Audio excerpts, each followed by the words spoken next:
The cabin lights dimmed slightly as the aircraft cruised steadily at 35,000 feet. Passengers had returned to their books, tablets, and seatback screens, but no one had really relaxed. Not after what just happened. Jessica stood near the galley, her arms folded tightly across her chest.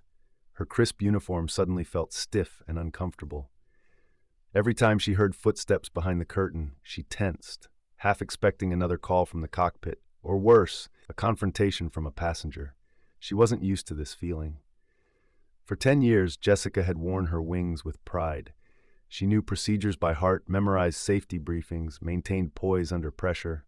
But now she felt like the very floor beneath her was shifting.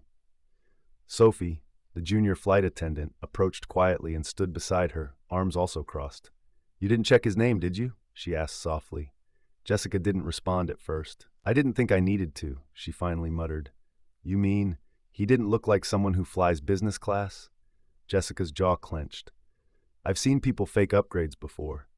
"Not like this," Sophie replied, "and not someone who didn't say a word while being humiliated in front of everyone." The words stung. Jessica turned away and began organizing beverage trays, but her hands shook slightly with each movement. Back in seat 1A, Ethan remained motionless, eyes fixed on his tablet screen, though he hadn't turned a page in several minutes. His presence was quiet, but it had weight, something unspoken that lingered in the air like a hum. He didn't need to raise his voice. His calm composure said more than anger ever could. Across the aisle, a man in seat 1C leaned slightly toward Ethan. "Hey, I saw what happened earlier. That was unfortunate." Ethan turned to him slowly. "Unfortunate?" he repeated. The man fumbled. "I just mean, it shouldn't have happened." Ethan paused, then said, "You saw it happen. You were right there, and you said nothing." The man looked away, ashamed. Ethan went back to his screen, and silence filled the space between them. Meanwhile, in the cockpit, Captain Rivers received another message on his phone. It was from Rachel Daniels again. "Security will meet the aircraft upon landing. Jessica will be asked to cooperate with an internal investigation. Notify her quietly." Captain Rivers sighed, set the phone down, and picked up the intercom handset. "Jessica, please be advised. Airport security will be boarding the plane upon landing. You're expected to cooperate fully." A pause. "I suggest you prepare." In the galley, Jessica's face drained of color. She placed the handset back on the hook, hands trembling.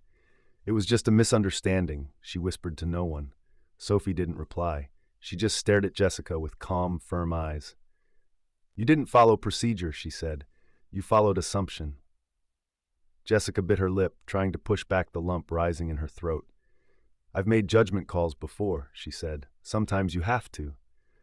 "But you judged him before you even said hello," Sophie replied. Jessica fell silent again. As the flight wore on, the atmosphere remained stiff. No one was watching movies anymore. No one was chatting. There were only flickers of glances towards seat 1A, where Ethan sat like a monument, untouched, unbothered, and undeniably visible.